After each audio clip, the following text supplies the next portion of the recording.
Radio free Rohingya.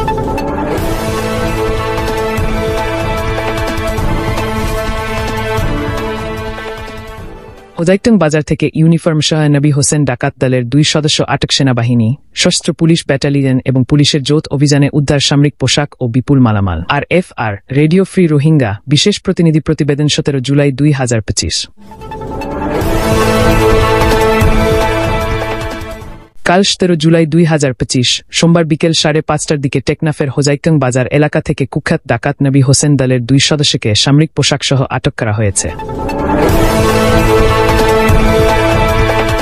এই অভিযান পরিচালনা করে সেনাবাহিনী, সশস্ত্র পুলিশ ব্যাটালিয়ন এপিবিএন এবং পুলিশের যৌথ দল। আটককৃতদের নাম: ইমান 25, পিতা মোহাম্মদ আলী, ক্যাম্প 8 পূর্ব মোহাম্মদ ইলিয়াস 15, পিতা আবুল হোসেন, ক্যাম্প 17 উদ্ধারকৃত মালামাল: সামরিক ইউনিফর্মের শার্ট, 6টি সামরিক প্যান্ট, 20টি চাল, 200 কেজি ডাল, 100 কেজি 12 ভোল্টের ব্যাটারি, একটি 150 ওয়াটের সৌর প্যানেল। 2টি জিজ্ঞাসাবাদের সময় আটকরা জানায় এই মালামাল নবী হোসেনের টেকনাফ সীমান্তের দ্বীপে থাকা আস্তানায় নেওয়া হচ্ছিল।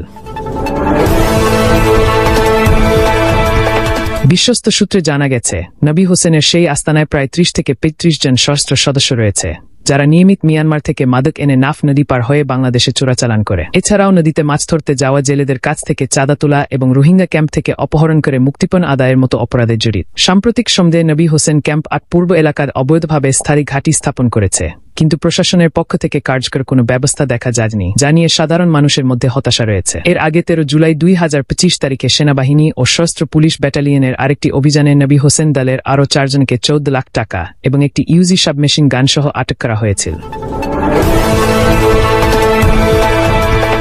জননিরাপত্তা নিশ্চিত করতে স্থানীয় জনগণ আইন শৃঙ্খলা রক্ষাকারী বাহিনীর এমন অভিযান আরও কঠোর করার দাবি জানিয়েছে। আটককৃতদের থানায় হস্তান্তর করে আইনগত প্রক্রিয়া চালিয়ে যাওয়া হচ্ছে। আর খবর দেখার জন্য অনেক ধন্যবাদ। আরও আপডেটের জন্য আমাদের চ্যানেলটি অনুসরণ করুন।